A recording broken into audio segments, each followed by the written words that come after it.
ছোট্ট অ্যাপার্টমেন্টের ভাঙা জানালা দিয়ে শহরের আলোগুলো ঝিকিমিকি করছিল। ১৭ বছর বয়সী ইথানের ক্লান্ত মুখটা ভারাক্রান্ত হৃদয়ের ছেলে তার মুখটা সবেমাত্র আলোকিত করছিল।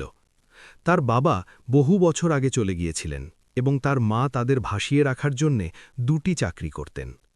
প্রতিটি দিন যুদ্ধের মতো মনে হতো এবং প্রতিটি রাত স্বপ্নের চেয়েও বেশি সন্দেহ নিয়ে আসে। স্কুলে ইথান ছিল গড়পড়তা। শিক্ষকরা তাকে উপেক্ষা করতেন, সহপাঠীরা তাকে উপহাস করত এবং মনের গভীরে সে ভাবতে শুরু করত যে সে কি কখনো কিছু অর্জন করতে পারবে। কিন্তু ফজরের আগে প্রতিদিন সকালে সে নামাজের মাদুরে চুপচাপ হাঁটু গেড়ে ফিসফিস করে বলত, হে আল্লাহ, আমাকে আমার পথ খুঁজে পেতে সাহায্য করো, আমার সংগ্রামকে অর্থপূর্ণ করো। এই উপহাসের পরেও সে নিজেকে জোর দিয়ে বলতে থাকে। সে গভীর রাত পর্যন্ত একটি ছোট বাতুর আবঝা আলোয় পড়াশোনা করত।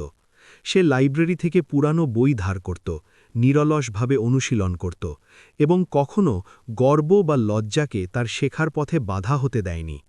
মাস কেটে গেল এবং একটি জাতীয় বিজ্ঞান প্রতিযোগিতা ঘোষণা করা হল। ইথান অনুষঙ্গ করতে চেয়েছিল, কিন্তু উপকরণ এবং ভ্রমণের খরচ তার সামর্থ্যের চেয়ে বেশি ছিল। সবাই তাকে বলল, তুমি এটা করতে পারো না, কেন সময় নষ্ট করো? কিন্তু তার রাতের দুয়া মনে পড়ে গেল। দৃঢ় সংকল্পের সাথে সে ফেলে দেওয়া ইলেকট্রনিক্স জিনিসপত্র সংগ্রহ করল, প্রতিবেশীদের কাছ থেকে পুরানো যন্ত্রাংশ ভিক্ষা করল এবং টুকরো টুকরো করে তার প্রকল্প তৈরি করল। তার হাত কাটা এবং ক্ষতবিক্ষত ছিল, তার চোখ ঘুমাচ্ছিল না, কিন্তু তার হৃদয়ে বিশ্বস্ত ছিল। প্রতিযোগিতার দিন এসে গেল। অন্যান্য ছাত্রদের চকচকে প্রকল্প, দামি উপকরণ এবং স্পন্সরশিপ ছিল। ইথান তার বিনয়ী আবিষ্কার ধরে ভীত সন্ত্রস্তভাবে দাঁড়িয়ে রইল। কিন্তু যখন বিচারকরা এটি পরীক্ষা করলেন, তখন তাদের চোখ বড় বড় হয়ে গেল। কে এটা তৈরি করেছেন? তাদের একজন জিজ্ঞাসা করলেন। একটি গভীর নিঃশ্বাস ফেলে ইথান এগিয়ে গেলেন এবং তার কাজ, তার প্রক্রিয়া এবং এর পিছনের সংগ্রাম ব্যাখ্যা করলেন। তার উপস্থাপনা শেষে হল নীরব ছিল, তারপর করতালিতে ফেটে পড়ল। ইথান প্রথম স্থান অর্জন করলেন, কিন্তু পুরস্কারের চেয়েও বেশি তিনি নিজের কাছে প্রমাণ পেলেন যে বিশ্বাস, অধ্যবসায় এবং আল্লাহর প্রতি আস্থা ক্ষুদ্রতম প্রচেষ্টাকেও মহত্বে পরিণত করতে পারে।